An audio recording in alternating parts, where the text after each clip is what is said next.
लेकिन ऐसे भी नए ना हो जिनका मेंस तैयार ना हो और सिर्फ प्रीलिम्स ही तैयार है और दे जाने के लिए कोशिश कर रहे हैं, तो कोई फायदा नहीं होगा प्रीलिम्स उखाड़ने से। अपना एक अटेम्प्ट खराब करना ही मतलब होगा उनका। देखिए, कोचिंग्स की विजन आईएएस की तो 26,000 रुपए है आपके मेंस के लिए और 16,000 रुपए है प्रीलिम्स के लिए।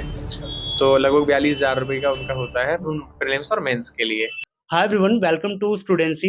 आज की वीडियो काफी यूजफुल और इंस्पायरिंग होने वाली है उन एस्पिरेंट के लिए जो 2025 को टारगेट कर रहे हैं या फिर 2026-27 को भी देख रहे हैं, उनके लिए भी ये यूजफुल होने वाला है। करीब प्रीलिम्स 166 दिन रह गया है आज से, जिस दिन मैं ये वीडियो शूट कर रहा हूँ। इस वीडियो का मोटो यही होने वाला है कि इस टाइम फ्रेम को कैसे एक एस्पिरेंट जो मुखर्जी नगर में रहते हैं उन्होंने स्लॉट किया हुआ है, उनका माइंडसेट क्या है इस एग्जाम को लेके। साथ ही इसमें जो छोटे-मोटे डाउट्स आपके आते हैं कि एनसीईआरटी के नोट्स कैसे बनाएँ, न्यूज़पेपर के नोट्स कैसे बनाएँ और कौन-सी टेस्ट सीरीज़ जॉइन करें, कब करें, कैसे इवैल्यूएट करें, ये जितने कॉमन ड्यूरिंग प्रिपरेशन आपके छोटे-मोटे डाउट्स हैं, इस वीडियो के द्वारा क्लियर हो जाएँगे। तो बने रहिए वीडियो के अंत तक। चलिए अपनी वीडियो को स्टार्ट करते हैं। तो पहले भाई एक बार अपना इंट्रो दे दें। ओके, मेरा नाम हरीश है और मैंने सितंबर 2019 से तैयारी शुरू की है, और जिसके बारे में मैंने मतलब बहुत टाइम पहले सोचा था, जो कि एग्जीक्यूट नहीं कर पाया था, लेकिन सितंबर 2019 में ये मैंने शुरू किया था और मैंने कोचिंग ली है। दृष्टि आईएएस से मैंने कोचिंग ली थी। वैसे प्रॉपर कहाँ से आते हो? मैं प्रॉपर हरियाणा से हूँ। तो कुछ क्या समझ में आया इन दिनों में कि दिल्ली में आना सही रहा या फिर डिसीजन बेकार हो गया, घर से तैयारी कर लेनी चाहिए थी? नहीं, मेरा मानना तो है कि मेरे लिए तो डिसीजन अच्छा रहा, क्योंकि मेरा बहुत लंबा गैप रहा है पढ़ाई से। मतलब मैं पढ़ाई से बहुत दूर तक रहा हूँ, और मतलब मैंने उसके बाद में जैसे कि सोचा, बहुत जगह मैंने बात की। मेरे दोस्त ऑलरेडी बहुत सारे हैं जो सिलेक्टेड हैं या पहले भी गवर्नमेंट जॉब की प्रिपरेशन कर रहे थे, तो उन सबसे मैंने बात की, तो उन्होंने कहा कि एक बार आपको कोचिंग लेनी चाहिए दिल्ली जाके। तो ये है। बाकी मेरा खुद का एक्सपीरियंस ये रहा है कि आपको कोचिंग की नीड नहीं है। जो लोग घर पे अगर शांत वातावरण है तो वो घर से कर सकते हैं, और इतना सारा कंटेंट ऑनलाइन अवेलेबल है, आप वहां से यूज कर सकते हो उसको। आपको कोई कोचिंग लेने की जरूरत नहीं है। तो आप फिर आके क्यों लिए? तो मेरा तो बहुत लंबा गैप था पढ़ाई में। हाँ, इसलिए मुझे जरूरत थी। तो मुझे नहीं पता था, क्योंकि लगभग मैंने 5-6 साल के बाद में पेन उठाया था पहली बार। मुखर्जी नगर ने आपको क्या सिखाया इन दिनों में? और एक्चुअली मैं आपकी पर्सनालिटी, माइंडसेट उन सब की बात कर रहा हूँ। मुखर्जी नगर ने एक तो चीज सिखाई, दोस्त कम बनाओ सबसे ज्यादा, क्योंकि दोस्तों की ज्यादा अहमियत है। वो आपको असफल करने में ज्यादा अहमियत वही निभाते हैं। और अगर दोस्त बनाओ, लिमिटेड दोस्त बनाओ, अच्छे बनाओ, पढ़ने वाले, ये वाले ये है। और दूसरी चीज ये है कि एक चीज का बड़ा डायलेमा रहता है कि आपको कोचिंग जाना है नहीं जाना है, कौन सा ज्वाइन करना है। पहले जाइए, आप एक्सपीरियंस कीजिए कोचिंग्स को, 2-3 दिन डेमो क्लासेस लीजिए, मार्केट में नोट्स पढ़िए, और ये चीजें आप करोगे तो मुखर्जी नगर एक ये एक्सपीरियंस आपको देता है कि आप पहले से बहुत सारी डाइवर्सिटी है यहाँ पे कोचिंग्स में जाके, ये एक्सपीरियंस लेके तब आप कोचिंग ज्वाइन कर सकते हो। फंसना नहीं है। अलग अलग कोचिंग, छोटी मोटी कोचिंग जो बनी हुई है, फंसा के रखती है आपको। दूसरा एक एक्सपीरियंस ये है कि तो यहाँ पे कंटेंट बहुत सारा अच्छा अवेलेबल है, टाइम पे अपडेटेड कंटेंट आपको मिलता रहता है। तो ये फैसिलिटीज है यहाँ पे। ठीक है। 2025 में अपीयर हो रहे हैं यूपीएससी। हाँ, 2000। तो अभी कुछ टाइम रह गया है, करीब मई में पेपर होने वाला है प्रीलिम्स का। तो इन टाइम को आपने कैसे बांटा है? किस टाइम में आपको क्या स्टेप लेना है? अच्छा, जैसे कि आज से लगभग 166 दिन बचे हुए हैं जिस दिन हम वीडियो शूट कर रहे हैं। और इसमें क्या है कि मैंने पहले 100 दिन को तो जो जो बेसिक सब्जेक्ट्स हैं करने के लिए, उनको मैं प्रिपेयर कर रहा हूँ। जैसे कि जियोग्राफी है, इन्वायरमेंट है, हिस्ट्री है, इकोनॉमी है।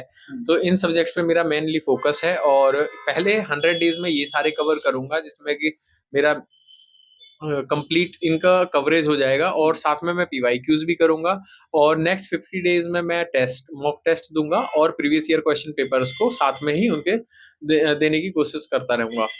ये मैंने सोचा है। और लगभग लगभग 15 दिन और बचेंगे, जो लास्ट के बचेंगे, तो उन 15 दिन में मैं अपना जितना भी है प्रीवियस ईयर क्वेश्चन पेपर उनको रिवाइज करूंगा, और साथ में जो टेस्ट वगैरह मैंने लगाए हैं, उनके जो सिनॉप्सिस बनाए हैं, वो करूंगा। कहने का मतलब है कि लास्ट के जो लगभग 66 डेज होंगे, ये प्रैक्टिस और रिवीजन के लिए होंगे। और इसमें मैं साथ में पहले जो भी लगभग 166 दिन है, तो लगभग सारे ही दिन में 1-2 घंटे का समय मैं निकालूंगा, जो सी सेट के लिए निकालूंगा। तो बड़ा हर्डल बना हुआ है सी सेट, वो भी मैं साथ में करूंगा। ठीक है, आप 2019 से तैयारी में लगे हैं। तो जब आप बोले कि आपको लास्ट में पीवाईक्यू वगैरह या फिर टेस्ट सीरीज आप दोगे, जो नया है या फिर एक दो बार एक आध बार दिया है अटेम्प्ट, तो उनको क्या टेस्ट सीरीज अभी से स्टार्ट करना चाहिए? देखिए, टेस्ट सीरीज स्टार्ट कर देनी चाहिए। वैसे मेरे मानने में तो टेस्ट सीरीज करनी चाहिए, और लेकिन ऐसे भी नए ना हो जिनका मेंस तैयार ना हो और सिर्फ प्रीलिम्स ही तैयार है, और दे जाने के लिए कोशिश कर रहे हैं तो कोई फायदा नहीं होगा प्रीलिम्स उखाड़ने से, अपना एक अटेम्प्ट खराब करना ही मतलब होगा उनका। तो सबसे बेस्ट क्या रहेगा कि पहले आप पूरा साइकिल समझ लीजिए, आपको शेड्यूल के हिसाब से पूरा टाइम समझिए कि कितने दिन में आपको क्या करना है, तब आप प्रीलिम्स के लिए टेस्ट सीरीज ले सकते हो और मेंस के लिए टेस्ट सीरीज ले सकते हो। मतलब मैं एक अपना एक्सपीरियंस बता रहा हूँ कि जिस समय मैंने कोचिंग लेनी शुरू की थी तो मुझे पहले 1.5-2 साल तो यही पता नहीं चला था कि मुझे प्रीलिम्स की टेस्ट सीरीज कब ज्वाइन करनी है, मेंस की टेस्ट सीरीज कब ज्वाइन करनी है, तो ये भी नहीं पता चलता है। वीडियो कंटिन्यू करने से पहले आपके साथ एक गुड न्यूज़ शेयर करना चाहूँगा। अगर आप न्यूज़पेपर के नोट्स, एनसीईआरटी की टेस्ट सीरीज, प्रीलिम्स, मेंस के टेस्ट सीरीज में प्रॉब्लम फेस कर रहे हैं क्योंकि मार्केट में इसका प्राइस पॉइंट 10,000, 20,000 या फिर कहीं उससे भी ज़्यादा है, लेकिन आप बेस्ट क्वालिटी कंटेंट के साथ अफोर्डेबल प्राइस में आप वन स्टॉप सोल्यूशन इन सब का चाहते हैं तो आपके लिए one stop solution textbook pass elite programme है, जिसका लिंक डिस्क्रिप्शन में है। ये सारे ऑफर ये मात्र 4,000 के आसपास आपको प्रोवाइड करता है, लेकिन कूपन कोड स्टूडेंसी यूज करने पे आपको ये 3500 के आसपास पड़ जाएगा। इनके फीचर आप स्क्रीन पे आप एक बार देख सकते हो कि ये क्या-क्या प्रोवाइड कर रहे हैं। इन टेस्ट सीरीज की खास बात ये है कि इसमें chapter wise, full length, subject wise और साथ ही बेस्ट इवैल्यूएशन आप कर सकते हैं इसके द्वारा। इनके एक्सप्लेनेशन काफी शानदार आपको मिलेंगे। यहाँ पे फ्री में आप डेली मेंस की क्वेश्चंस आपको मिलेंगे, वहां से आप प्रैक्टिसेस कर सकते हैं, अपने आप को इवैल्यूएट कर सकते हैं कि आपकी तैयारी कितनी है। तो आपके यूपीएससी प्रिपरेशन का टेक्स्ट बुक का पास एलिट प्रोग्राम आपके लिए गेम चेंजर हो सकता है, जिसका लिंक डिस्क्रिप्शन में है, वहां से जाके आप इसको देख सकते हो। चलिए अपने वीडियो को कंटिन्यू करते हैं। तो वो टाइमिंग पर शेयर करेंगे, कब हाँ, पता चला क्या करना चाहिए? देखिए पता तो लास्ट मतलब पिछले 2 सालों में ही पता चला है कि जैसे कि हम हम एग्ज़ाम की प्रिपरेशन मान लेते हैं कि मई से लोग शुरू करेंगे, नए जो फ्रेशर्स हैं। तो अगर मई से शुरू करेंगे तो मई लगभग अगर वो कोचिंग नहीं लेते हैं, तो कोचिंग तो देखो 2 साल उन्हें पीछे धकेल देगी। तो लगभग 6-7 महीने में वो मेंस का सिलेबस कवर कर सकते हैं कंप्लीट। तो 6-7 महीने में वो हो जाता है और आगे 5 जो 6 महीने बचते हैं, तो उसमें आप कर लोगे अपना प्रीलिम्स का कंप्लीट। ठीक है? अगर टेस्ट सीरीज ज्वाइन करना हो तो आई हाँ। थिंक जनवरी से स्टार्ट करना है प्रीलिम्स के लिए। हाँ, जनवरी से टेस्ट स्टार्ट कर सकते हो। अगर जिनको लगता है कि मुझे बहुत ज़्यादा ही क्वेश्चन्स अटेम्प्ट करने हैं, तो उसके लिए वो एक काम कर सकता है कि डेली या तो 10 क्वेश्चन कर ले या फिर वीक में 50 क्वेश्चन संडे के दिन कर ले। ओके, बढ़िया टेस्ट सीरीज कौन सी है अब तक आपने इतना देखा मार्केट में, अलग अलग कोचिंग का भी देखा होगा, इंग्लिश मीडियम वालों के लिए भी एक बार बताएं, आपके दोस्त होंगे आई थिंक, हाँ। और हिंदी वाले भी। देखिए, मैं पर्सनली तो विज़न आईएएस फ़ॉलो करता हूँ और मैंने कई सारी कोचिंग्स की जैसे कि नेक्स्ट आईएएस है और या बाजीराव एंड रवि है, तो इनकी कोचिंग्स की मैंने टेस्ट सीरीज़ को देखा है ठीक से। तो मुझे जहाँ तक पर्सनली लेवल पे समझ आता है तो मैं विज़न आईएएस फ़ॉलो करता हूँ। वजह? वजह है कि एक तो उनका एक्सप्लेनेशन बहुत अच्छा है, तो अच्छा एक्सप्लेनेशन देते हैं, इस वजह से मुझे वो पसंद आती है और बहुत ब्रॉड तरीके से वो समझा देने की कोशिश करते हैं। बाकी कोचिंग्स में उस तरह का लेवल नहीं है अभी भी। ठीक है, तो लगभग पैसे कितने हो जाते हैं अगर प्रीलिम्स और मेंस दोनों टेस्ट सीरीज की बात करें, कोई ज्वाइन करता है तो लगभग एक जनरली यहाँ पे जो कोचिंग है उनकी फीस क्या है? देखिए कोचिंग्स दोनों की। की विज़न आईएएस की तो 26,000 रुपए है आपके मेंस के लिए और 16,000 रुपए है प्रीलिम्स के लिए। अच्छा, तो लगभग 42,000 रुपए का उनका होता है दोनों। प्रीलिम्स और मेंस के लिए, ठीक है? और बाकी अब बाहर से मार्केट में भी एक टेस्ट 40 रुपए के आस-पास हो जाता है, तो प्रीलिम्स की 1200-1300 रुपए में आपको सारी टेस्ट सीरीज़ बाज़ार में मिल जाती है। हाँ, और बल्क में लेंगे तो वो सस्ता हो जाता है, बाकी मेंस की भी ऐसी है कि मतलब 40-50 जनरली रुपए में मिल कोचिंग जाती है। कोचिंग वगैरह में आपको 10 से 20,000 के रेंज में वो टेस्ट सीरीज पड़ती होंगी।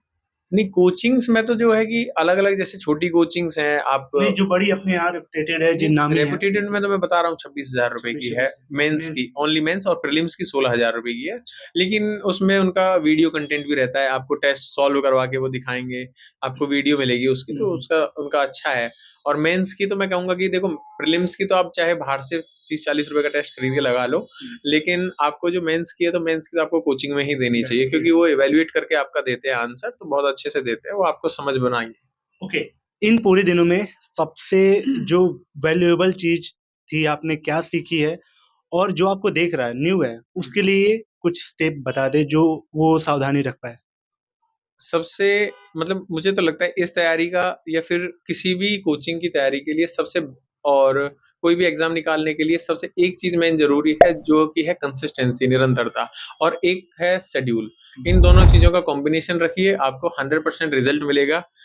आपका सिलेक्शन हो जाएगा 100%। मैं कहता हूँ कि और एक चीज़ और सीखी है कि सिलेबस को समझना है। आज भी मैं ये चीज़ यहाँ आपके प्लेटफ़ॉर्म पे बोल रहा हूँ, लगभग 90% स्टूडेंट ऐसे हैं जिनको सिलेबस नहीं पता है। 3 साल हो गए, 4 साल हो गए तैयारी करते हुए, सिलेबस नहीं पता है। इवन एक इंग्लिश मीडियम का स्टूडेंट अभी, मैं उससे पूछ रहा था कि तो mid of the 18th century word है आपके सिलेबस में, यूपीएससी सिलेबस में। तो वो इंग्लिश मीडियम से था, पिछले 1 साल से प्रिपरेशन कर रहा है। तो मैंने उससे पूछा कि mid of the 18th century का मतलब क्या है? तो उसे नहीं था, ब्लैंक था वो, कि मुझे नहीं पता इसका ईयर कौन सा कहेंगे हम इसे। तो उनको यही नहीं पता है कि सिलेबस क्या है, तो इसलिए बस ये है कि सिलेबस नहीं जानते हैं लोग। सिलेबस को समझना ज़रूरी है। कि किसी भी टेस्ट सीरीज को करते समय क्या-क्या पैरामीटर ध्यान देना होता है? साथ ही अगर एक आपका ऑप्शन सही है, 3 गलत हैं, तो उन 3 को भी कंसीडर करना होता है। 360 कैसे देखना होता है? एक बार एनालिसिस कैसे करते हैं कुल मिला के? एनालिसिस कैसे करते हैं, तो आप कैसे? थोड़ा-सा समझना मुश्किल हो जाएगा, स्टूडेंट्स के लिए थोड़ा-सा आप डिफ़िकल्ट है। बता दें। देखिए, मैं तो जो टेस्ट लगाता हूँ पहले, तो पहले मैं वो वाले क्वेश्चन्स करता हूँ जो कि एक बार देखे और मुझे पता है 100% आता है, वो मैं अटेम्प्ट कर लेता हूँ। सेकंड टाइम में मैं वो क्वेश्चन्स करता हूँ कि ठीक है, जो क्वेश्चन मुझे लग रहा है कि मेरे यहाँ 50-50 हो रहा है, वो मैं क्वेश्चन करूँगा और फिर मैं उसके ऊपर मार्क कर दूँगा कि ये मेरा 50-50 है, मुझे ये 2 स्टेटमेंट में कन्फ्यूज़न था, तो मैंने ये वाला अटेम्प्ट किया है और मैंने क्यों अटेम्प्ट किया है, वो मैं रीज़न याद रखता हूँ। थर्ड टाइम में मैं वो क्वेश्चन करूँगा जो हार्ड हैं, ठीक है? अभी मैं टोटल क्वेश्चंस मिला के देखूँगा कि ठीक है, मैं कट ऑफ के बाहर पहुँच सकता हूँ या नहीं। अगर लग रहा है कि आप कट ऑफ के बाहर नहीं जा रहे हो, तो फिर मैं और रिस्क लेने की कोशिश करता हूँ कि भई और रिस्क लेके कौन से कट ऑफ से बाहर जाया जा सकता है, कितने क्वेश्चंस में। तो ये एक तरीका है। अब उसका एक्सप्लेनेशन की बात कर रहे हो, तो एक्सप्लेनेशन में मान लेते हैं जैसे कि एक क्वेश्चन है तो उसकी 4 स्टेटमेंट हैं और उन 4 स्टेटमेंट में मुझे 2 पता थी। अब हम मुझे 2 पता है और उसी क्वेश्चन के एक्चुअली वो चारों स्टेटमेंट मान लेते हैं ठीक थी। तो मुझे तो सिर्फ़ 2 पता थी, तो मैं अपने नोट्स बनाऊँगा, तो उस टॉपिक को लिखूँगा, उस टॉपिक में जो स्टेटमेंट मुझे याद हैं, जो मुझे पता है वो मैं नहीं लिखूँगा। जो नहीं पता थी वो मैं और ऐड कर दूँगा और ये एग्ज़ाम से पहले जो मैं आपको बता रहा था लगभग 50 दिन, तो उसमें मैं वो रिवाइज़ करूँगा वो सारा, जिससे कि मुझे पता हो जाए। Okay, thank you so much अपना इतना वैल्यूएबल कंटेंट और इतने थॉट्स शेयर करने के लिए। होप गाइस वीडियो आपको पसंद आई हो। कैसी लगी कमेंट करके बताएँ। चलिए मिलते हैं किसी और ऐसी शानदार वीडियो में। भाई को विशेष दे सकते हैं इनके एग्ज़ाम आने वाले एग्ज़ाम में जो अपीयर हो रहे हैं। Thank you so much. Thank you.